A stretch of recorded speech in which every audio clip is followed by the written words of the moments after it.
საქართველოს პარლამენტის ეროვნული ბიბლიოთეკის სივრცე კი ანტიკვარული ნივთების გამოფენას დაეთმო. ექსპოზიციაზე წარმოდგენილი ავეჯი მე-18 საუკუნიდან მე-20 საუკუნის დასაწყისამდეა დამზადებული. უნიკალურ ნივთებს შორისაა არნოვი, ჟაკობი, აბრამცევო და ოსმალეთის იმპერიის ავეჯიც კი. მათ გარდა ექსპოზიციაზე საოჯახო ნივთები და სამოსია წარმოდგენილი. ანტიკვარული ნივთები 25 ოჯახის კერძო კოლექციებიდანაა გამოტანილი.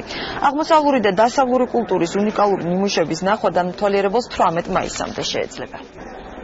წარმოდგენილია 25 ოჯახიდან უძვირფასესი უნიკალური ნივთი. ჩვენ ძალიან ბევრი ვიშრომეთ და მე მგონი ჩვენ სტუმრებს ძალიან მოეწონათ. ისევ ნივთებია, ასე ვთქვათ, ეგ არის უბრალოდ ანტიკვარი, არის მართლა კარგი ნიმუშები წარმოდგენილი.